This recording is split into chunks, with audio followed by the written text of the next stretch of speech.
Hey guys, welcome back to YouTube channel Art Coding में। Guys मैंने आपको बताया कि मैं HTML5 और HTML CSS के 5 प्रोजेक्ट रेडी कर रहा हूं। तो आज का जो वीडियो फाइनली पहला प्रोजेक्ट है कि हम HTML के बेसिक्स से लेकर एडवांस प्रोजेक्ट को क्रिएट करेंगे। मैंने आज की इस वीडियो में एक प्रोजेक्ट रेडी किया आप लोगों के लिए, ताकि आप लोग प्रैक्टिस करो और आपका बेसिक जो HTML का वो क्लियर हो जाए, मतलब थोड़ा सा कमांड बन जाए उस पर। ठीक है, तो बाकी क्या वीडियोज़ में हम उसको एडवांस लेवल तक लेके जाएंगे। ठीक है, तो इसमें क्या प्रोजेक्ट में मैं आपको बताता हूँ। सबसे पहले यहाँ पे आप देख रहे हो एक नेविगेशन बार है, यहाँ पे मैंने न्यू बार लिया हुआ है। इस तरीके का आपको बनाना है, इसका बैकग्राउंड पर आप कुछ भी दे देना, यहाँ पे लिख देना नाउ बार। ठीक है, तो ये इसके बाद हमारे पास कुछ पैराग्राफ्स रहेगा, इसके बाद हम पैराग्राफ्स को ऐड करेंगे। और ठीक है, इसके बाद आप देख रहे हो यहाँ पे क्या है, ये पे एक लिस्ट बनाई हुई है। लिस्ट का मैंने बताया था वीडियोज़ में किस तरीके से लिस्टिंग होती है, अनऑर्डर लिस्ट और ऑर्डर लिस्ट क्या होता है। तो यहाँ पे क्या ये मैं आपको इंड दे रहा हूँ, ये जो हमारा ऑर्डर लिस्ट होता है ये हमारा अनऑर्डर लिस्ट। ठीक है, उसके बाद मैंने क्या किया, यहाँ पे एक सिंपल से एक हेडिंग ली, जो कि मैंने सेंटर में रखा है। सेंटर में कैसे रखना मैंने आपको वीडियो में बताया ही था। ठीक, उसके बाद मैंने क्या किया था, ये फॉर्म लिया, सॉरी इसके बाद मैंने ये पैराग्राफ लिया, एक और पैराग्राफ लिया, इसको मैंने क्या किया, सेंटर्ड किया है। सेंटर्ड में मैंने बताया कैसे होता है। अब नीचे यहाँ पे देखिए एक टेबल मैंने बनाया हुआ है। टेबल में जो डेटा वन करके लिखा है, ये सब सारे मैं डेटा रहेंगे और हेडिंग्स रहेंगे। इस तरीके से आपको टेबल बनाना है। और ठीक है, इसके नीचे यहाँ पे एक फूटर है। तो ये जो हमारा पहला प्रोजेक्ट, ये सिंपली एक बस लेआउट, किसी भी वेबसाइट का किस तरीके से लेआउट बनता है, ये बस पूरा HTML है। इसमें कोई CSS यूज नहीं किया गया है। ठीक है, CSS बस थोड़ा सा लगेगा, जैसे कि बैकग्राउंड कलर वगैरह हो गया और ये सब चीज़ें, बस थोड़ा सा CSS लगेगा। ठीक है, तो HTML का प्रोजेक्ट बस इतना ही आपको इंप्लीमेंट करना है। तो चलिए इसको इंप्लीमेंट करते हैं, और इस प्रोजेक्ट को हम इंप्लीमेंट करते हैं कैसे, ये इस प्रोजेक्ट को हम बनाएंगे। तो सबसे पहले क्या करेंगे, विजुअल स्टूडियो कोड में हम आएंगे। विजुअल स्टूडियो कोड में आने के बाद यहाँ पे देखिए मैंने यहाँ पे HTML1 डॉट प्रोजेक्ट लिखा हुआ है। मैं यहाँ पे एक और फाइल क्रिएट कर लेता हूँ, जैसे कि यहाँ पे लिख देते हैं प्रैक्टिस। तो यहाँ पे लिख देता हूँ प्रैक्टिस HTML1.html।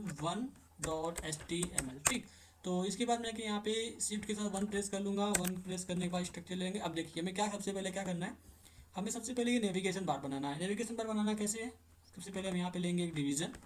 ठीक, यहाँ पे एक डिवीजन ले लेंगे, सॉरी यहाँ पे नहीं, बॉडी के अंदर लेंगे हम डिवीजन, लेते हैं या नेव ले लेते हैं, सिंपली चलो हम नेव ले लेते हैं। यहाँ पे नेव के नाव पर बनाने के लिए नेव टैग का यूज़ करते हैं, आपको ये ध्यान रखना है। ठीक है, तो प्रोजेक्ट जितना आप क्रिएट करोगे, जितना आप प्रोजेक्ट को इंप्लीमेंट करोगे, उतना डीप नॉलेज होगा आपको।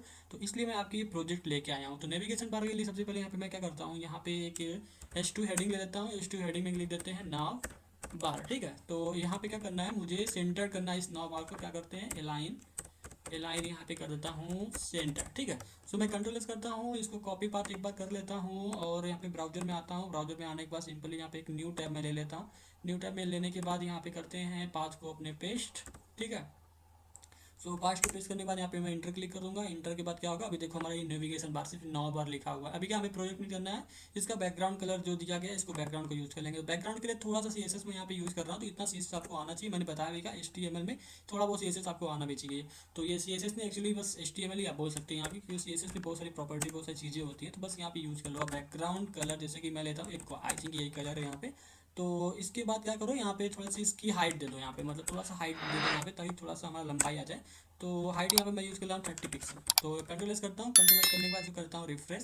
सो देखते हैं क्या इस तरीके से आ रहा है, देखो यस कुछ इस तरीके से आ रहा है। यहाँ पे जो हाइट है कुछ ज़्यादा, मैंने यहाँ पे कम लिया है। ठीक है, तो हाइट के हिसाब से आप एडजस्ट कर सकते हो। तो इसके बाद देखो क्या हमारे पास है अगला, यहाँ पे कोई एक पैराग्राफ लिया गया है। पैराग्राफ चलो बना लेते हैं फटाक से। पैराग्राफ बनाने के लिए क्या करेंगे, नए बार के बाद हमारे पास एक डिवीजन रहेगा, सेक्शन रहेगा। देखो डिवीजन और सेक्शन सेम चीज़ होता है, आप सेक्शन लेते हैं या डिवीजन, एक ही मैटर करेगा, वो आपके ऊपर डिपेंड रहेगा। ठीक है, तो मैं यहाँ पे डिवीजन ले रहा हूँ। डिवीजन के अंदर यहाँ पे लोरम कुछ गगे टर्मी टेक्स्ट है, उसको सिंपली यहाँ पे लिख देते हैं, जैसे कि यहाँ पे 20 लिख देता हूँ, मैं एंटर कर देता हूँ। उसके बाद एड्रेस से इसको फॉर्मेट कर लेता हूँ। रहते हैं अपने पेज को यहाँ पे रिफ्रेश करते हैं, देखते हैं क्या हमारा पैराग्राफ यहाँ पे आ गया। यस, हमारा पैराग्राफ जो है यहाँ पे आ चुका है पैराग्राफ, लेकिन वो साइज़ यहाँ पे नहीं आ रही, साइज सॉरी ये साइज़ यहाँ पे नहीं आ रही है। ये साइज़ यहाँ पे डिफरेंट है, क्योंकि इसको थोड़ा सा हम जूम कर लेंगे ताकि आपको दिखे। तो अभी देखो वो साइज़ इस तरीके से आपको दिख रही है। ठीक है, तो यहाँ पे क्या था, कुछ जूम किया था, यहाँ पे हाइट और यहाँ पे लिया गया था, इस वजह से यहाँ पे साइज इंक्रीज हो रही है। ठीक है, तो ब्राउजर को मैं जूम किया तो कुछ इस टाइप का आ गया। अब जो कंटेंट यहाँ पे थोड़ा ज़्यादा है, तो मैं थोड़ा और भी कंटेंट यहाँ पे ऐड कर लेता हूँ। जैसे कि यहाँ पे लिख देता हूँ लोरम, लाइक 20 और ले लेता हूँ, देखता हूँ, आई होप इतना इनफ होगा। तो मैं इसको रिफ्रेश करता हूँ, देखता हूँ कितना आता है। तो चलो इतना ही ले लेते हैं। ठीक है, इतना हमने यूज़ कर लिया, कुछ इस तरीके से पैराग्राफ हो गया हमारे पास। समझ गए बात को आप। अभी देखो ये ड्यू लिया गया था, थोड़ा सा स्पेस आ रहा है यहाँ पे। स्पेस क्यों आ रहा है, क्योंकि ये जो लिखा गया है, ये लिखा गया है आपके P या H1 टैग के अंदर या H3 टैग के अंदर, क्योंकि इसलिए स्पेस लिया है। तो स्पेस लेने के लिए यहाँ पे क्या करो, इसको कॉपी कर लो, कंट्रोल एक बार कर लो, यहाँ पे क्या करो S3 लिख दो सिंपली, और इसके अंदर कंट्रोल कंट्रोल भी। तो कंट्रोल एस करोगे, कंट्रोल एस करने के बाद क्या होगा, थोड़ा सा यहाँ पे भी हमारे जो है स्पेस आ जाएगा, ये कुछ इस तरीके से। तो देख ली इस तरीके से स्पेस ले लिया। अभी नेक्स्ट में क्या करना है, यहाँ पे देखिए लिस्ट लिया गया। कौन सी लिस्ट लिया गया आप मुझे बताओ। नहीं पता तो मैं आपको बता रहा हूँ, ये लिस्ट है हमारा ऑर्डर लिस्ट। ऑर्डर लिस्ट मैंने बताया कि नंबरिंग से स्टार्ट होगा 1 2 3 4 5, या फिर रोमन अंक होता है, और IVA कुछ ऐसे करके होता है 1 2 3, या फिर ABCD। तो ये जो ऑर्डर लिस्ट होते हैं तो यहाँ पे नंबरिंग के लिए यूज़ किया गया। तो इसके लिए मैं क्या करता हूँ, एक और डिवीजन यहाँ पे ले लेता हूँ, यहाँ पे ड्यू टैग ले लेता हूँ। ड्यू टैग के बाद लेने के बाद वहाँ पे ऑर्डर लिस्ट में OL टैग लूँगा, OL के अंदर LI कर लूँगा, LI हमारा 5 है।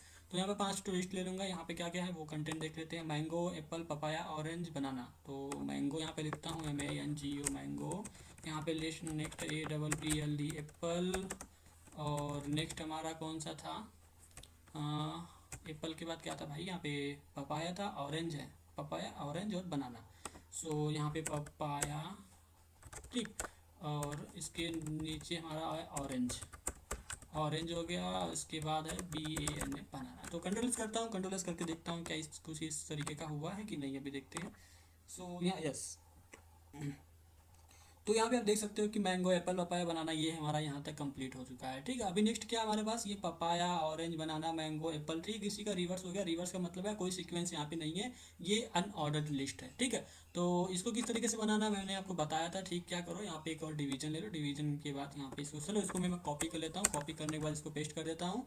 जहाँ मैंने OL लिखा वहाँ पे आप सिर्फ क्या लिखो, UL लिख दो। तो ये जो हमारा लिस्ट होगा वो क्या हो जाएगा, अनऑर्डर्ड लिस्ट हो जाएगा। तो मैं यहाँ पे रिफ्रेश करता हूँ पेज को, देखते हैं क्या हमारा अनऑर्डर लिस्ट आया। यस, अभी देखो क्या होगा, हमारा अनऑर्डर लिस्ट यहाँ पे आ चुका है। अभी देखो नेक्स्ट क्या हमारे पास टास्क में, तो यहाँ पे देखो पेज पे क्या हमारे पास एक हेडिंग है।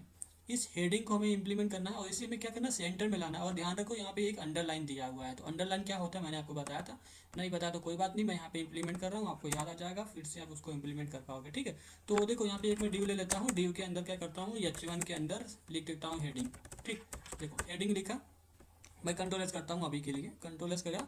इसके बाद देखो यहाँ पे करूँगा रिफ्रेश, तो हमारा क्या होगा, हेडिंग आ जाएगा। अभी देखो हेडिंग जो हमारा क्या लेफ्ट साइड है, उसके नीचे कोई अंडरलाइन नहीं है। तो उसके लिए क्या करेंगे हम, यहाँ पे दिख रहा है डिवीजन, यहाँ पे कर दो ALIGN। एलाइन क्या करना है, सेंटर। ठीक है, मैं आपको बताया था मैंने, ये सेंटर कर देंगे तो क्या हमारा जो हेडिंग है वो आ जाएगा मिडिल में, कुछ इस तरीके से। देखो अब क्या अंडरलाइन, अंडरलाइन कैसे लिखते हैं, यू टैग के अंदर, यू टैग मैं जो कंट्रोल एस करता हूँ, इसके बाद देखो यू लिखा, यू मतलब अंडरलाइन, इसके अंदर मैं इसको भी कर दिया। इसके बाद क्या होगा, कंट्रोल एस। तो अभी देखोगे कि जो हमारा हेडिंग है वो उसके नीचे आ जाएगा अंडरलाइन। यस, आ चुका है। अभी नेक्स्ट हम बात करते हैं, क्या है हमारे पास, ये देखो कोई कंटेंट है, कोई पैराग्राफ लिखा हुआ है जो हमारा सेंटर्ड है। देखो ये तो हमारा लेफ्ट था, ये क्या हमारा सेंटर्ड है, मतलब बीच में सारे कंटेंट। तो उसके लिए क्या करो आप, सिर्फ इसी के अंदर ही एक ले लो P टैग। P टैग के अंदर क्या करो, यहाँ पे लोरम करके 30 लिख दो, इंटर कर लो, कंट्रोल एस करोगे, देखो ऑटोमेटिकली ये सेंटर्ड आएगा। सेंटर्ड इसलिए आया क्योंकि हमने डिवीजन टैग के ऊपर, देखो यहाँ पे सेंटर्ड है, सेंटर्ड नहीं है। कुछ कंटेंट थोड़ा सा मैं बढ़ाऊंगा तो आपको समझ में आएगा, जैसे कि मैं इतना कंटेंट यहाँ पे इसको कॉपी करके सीधे इसके आगे ही पेस्ट कर देता हूँ। तो अभी देखो कि जो हमारा कंटेंट होगा वो सेंटर में आएगा। यस, देखो क्या हुआ, ये सेंटर में आ गया है। ठीक है, तो देखो मैं आपको बताता हूँ ये सेंटर में आया क्यों, क्योंकि हमने जो डिवीजन टैग के अंदर ही हमने अपने पैराग्राफ को लिखा हुआ है, और पैराग्राफ के डिवीजन पे क्या लगा है, सेंटर्ड, इसीलिए क्या हो रहा है, हमारा टेक्स्ट सेंटर में आ रहा है। अब चलो नेक्स्ट आते हैं। नेक्स्ट हमारे पास क्या है, नेक्स्ट हमारे पास ये देख रहे हो यहाँ पे कुछ टेबल्स लिया गया है, डेटा वन करके। तो यहाँ पे जो है हमारे पास 3 रो है, पहला रो ये है और ये है। 3 रो है हमारे पास, कॉलम कितने हैं, 1 2 3 4 5 कॉलम है। ठीक, उसके बाद हमारा सिंपल सा एक फुटर है। तो चलो कॉलम को ये टेबल को क्रिएट कर लेते हैं। टेबल को क्रिएट करने के लिए यहाँ पे एक और ड्यू ले लो। ठीक, देखो जो भी कोई वेबसाइट क्रिएट होती है वो डिवीजन या सेक्शन में डिवाइड रहती है। तो आपको ध्यान रखना है जब भी आप कोई सेक्शन या डिवीजन ले रहे हो तो ये ड्यू टैग और सेक्शन टैग का यूज़ करना पड़ेगा। ठीक है, कि उससे क्या होता है, हमारे एक कंटेनर बन जाता है, उसको मैनिपुलेट कर सकते हैं अपने हिसाब से। तो यहाँ पे क्या करना है, एक टेबल क्रिएट करना है। तो यहाँ पे टेबल टैग से मैं टेबल लिख लिया, उसके बाद क्या है, TR लूँगा। कितने रो हमारे पास थे, 3 रो थे हमारे पास। ठीक है, सो कंट्रोल से किया 2 3 3 रो। अब उसके अंदर क्या था हमारा, TS था। TS कितना था हमारा, हेडिंग 1 2 3 4 5 5 हमारे पास है ना। तो यहाँ पे क्या करूँगा, TH कर लूँगा, मल्टीप्लाई 5 करोगे तो ये 5 तो TH आ जाएगा आपके पास 5। तो जो लिखा है मैं वहीं पे ही लिख लेता हूँ, जैसे डेटा 1 लिखा है तो मैं डेटा 1 लिख लेता हूँ। इसको करता हूँ कॉपी, कॉपी करने के बाद यहाँ पेस्ट कर देता हूँ, फिर यहाँ पे पेस्ट कर देता हूँ, फिर यहाँ पे भी कर देता हूँ, फिर यहाँ पे कर दूँगा। देखो मैं कंट्रोल्स किया, कंट्रोल्स करने के बाद आपको दिखाते हैं अभी तक कहाँ तक हम पहुँचे हैं। देखो इसको किया, यहाँ पे तो क्या हुआ, डेटा वन करके हमारा टेबल जनरेट हुआ, लेकिन कोई बॉर्डर नहीं है। बॉर्डर यूज करने के लिए क्या करना है, सिंपली यहाँ पे आओ, यहाँ पे लिख दो बॉर्डर 1। अभी क्या होगा, हमारे जो कंटेंट है यानी जो टेबल है उस पर क्या बॉर्डर आ जाए कुछ इस तरीके से। देखो ठीक, अभी देखो नेक्स्ट क्या है, इसमें हमारे पास 3 और रो यहाँ बने हुए, टीडी है ये। टीडी को कैसे यूज़ करने मैंने आपको बताया था, नहीं बता तो कोई बात नहीं। जो यहाँ पे टीएस लिखा हुआ है इसको कॉपी कर लो, कॉपी करने के बाद टीआर में आओ, इसको पेस्ट कर दो, ठीक है। अभी जो टीएस लिखा है सेम उसको रिप्लेस कर दो टीडी से, तो हमारा टेबल डेटा हो गया, ये टेबल हेडिंग हो गया, ये टेबल डेटा हो गया। तो देखो अल्ट के साथ आपको यहाँ अल्ट प्रेस करने के बाद यहाँ पे क्लिक करो, उसके नीचे फिर यहाँ क्लिक करो, फिर इसको यहाँ करो, तो ये मल्टीपल सेलेक्शन होता है, ठीक है। इस तरीके से आप सेलेक्ट कर सकते हो। अल्ट के दब अल्ट मतलब प्रेस किए रहो, उसके साथ माउस से आप यहाँ पे क्लिक करते जाओ, देखो इसको इस तरीके से। तो यहाँ पे मैं एक बैक स्लैश कर देता हूँ और यहाँ पे टीडी लिख देता हूँ, ठीक है। तो ये हमारा हो गया काम खत्म। यहाँ पे एक और एंगल ब्रैकेट था, इसको मैं बंद कर देता हूँ। देखो कंट्रोल एस करूँगा, कंट्रोल एस करने के बाद क्या होगा कि हमारे पास जो टीडी है वो आ जाएगा। अभी क्या हुआ, एक आया है। सिंपली इसी तरीके से क्या करो, एक के टीआर को कॉपी करो, कॉपी करने के बाद नेक्स्ट वाले टीआर में यहाँ पे आके पेस्ट कर दो, ठीक है। और नेक्स्ट वाले टीआर को यहाँ से रिमूव कर दो क्योंकि हमने वहाँ पे जनरेट कर लिया है। तो यहाँ पे एक और कॉपी कर लो, वो 3 लिया तो हम 4 ले लेते हैं, कोई बात दिक्कत नहीं उस बात की। तो कॉपी पेस्ट जो करना है। सो देखो 5 तो यहाँ पे कॉलम हो गया, 4 यहाँ पे रो हो गया। अभी देखो यहाँ पे एक चीज़ है, यहाँ पे क्या, ये जो हमारा टेबल है वो सेंटर में है। सेंटर में कैसे आएगा, सेम फार्मूला है, मैं आपको बता चुका हूँ। जिस तरीके से अलाइन सेंटर यहाँ पे लिखे, इसी को हम कॉपी कर लेंगे। कॉपी आने के बाद तो डिवीजन पे क्या करेंगे, हम सेंटर लगा देंगे, ठीक है। सो सेंटर लगाने के लिए कहाँ पे, यस यहाँ पे लगा दो, नहीं जो टेबल पे लगा दो, वहाँ पे नहीं अगर लेगा तो टेबल पे लगा दो। टेबल पे लगा दो कि तुम्हारे टेबल स्पेशली सेंटर में आएगा। कैसे, देखो यहाँ पे कुछ इस तरीके से। तो अभी क्या करूँगा, यहाँ पे करूँगा रिफ्रेश, तो टेबल आ गया हमारा सेंटर्ड में। अभी क्या है, नेक्स्ट हमारे पास लास्ट चीज़ आती है करने के लिए, वो क्या है, फूटर। फूटर में कुछ नहीं है, जैसे हमने यहाँ पे नेविगेशन बार बनाया था, फूटर को ऐसे ही लेना है। फूटर टैग का यूज़ करना होता है सिंपली। तो क्या करो, एक ड्यू के अंदर ले लो या फिर फूटर ही ले लो डायरेक्ट। फूटर टैग होता है हमारे पास, फूटर के अंदर क्या करो, यहाँ पे लिख दो फूटर। चलो मैं इसको S3 के अंदर ले लेता हूँ, कुछ बड़ा दिखेगा ना उससे। तो यहाँ पे मैं फिर लिख दिया फूटर, और क्या है, सेंटर है ना, तो यहाँ पे अलाइन कर दो। अलाइन हो गया सेंटर, ठीक है। तो अभी यहाँ पे एक चीज़ जो लिखा गया है, लिखा नहीं गया, दिया गया बैकग्राउंड कलर, जैसे हमने वहाँ में दिया था उस तरीके से यहाँ पे भी दे दो। स्टाइल बैकग्राउंड कलर यहाँ पे दे दो। एक और लिया है, नहीं तो ये लिया होगा मे बी। सो मैं यहाँ पे क्या, कंट्रोल एस करने के बाद डॉक्यूमेंट में आया, इसको कर दिया रिफ्रेश। तो देखोगे हमारे पास क्या, ये फूटर यहाँ पे आ चुका है। तो कुछ इस तरीके से आप अपने HTML पेज को क्रिएट कर सकते हो। देखो ये हमारा बस बेसिक स्टेप प्रैक्टिस है HTML का, जितना भी चीज़ें हमने सीखी हैं। और भी चीज़ें हमने सीखी है, जैसे कि फॉर्म को कैसे इंप्लीमेंट करते हैं, मार्क्यू टैग्स होते हैं, और भी बहुत सारे वीडियो टैग होते हैं, यू जो मैंने बता दिया। बाकी और भी होते हैं डिलीट वगैरह, जितनी भी चीज़ें होती हैं उसको हम आगे के वीडियो में डिस्कस करेंगे। ये बस आप ये समझो कि HTML से कैसे हम स्ट्रक्चर बना सकते हैं। ये आई होप आपको जितनी भी सीखी हो उसमें से थोड़ी चीज़ें आपने यहाँ पे इंप्लीमेंट किया तो वो चीज़ें आपको याद हो गई हैं। तो यही पर्पज़ था मेरा ये वीडियो बनाने का। तो आई होप आपको वीडियो पसंद आया होगा, और पसंद आए चैनल को लाइक कर देना, सब्सक्राइब कर देना और बेल क्लिक करना, ताकि लेटेस्ट नोटिफिकेशन मिल जाए, ताकि हम नेक्स्ट वाला प्रोजेक्ट जब लेके आए तो आपको नोटिफिकेशन मिलेगा, तो आप इजीली एक्सेस कर पाओगे। तो गाइस चैनल को सब्सक्राइब कर देना। मिलते हैं अगले वीडियो में, थैंक यू।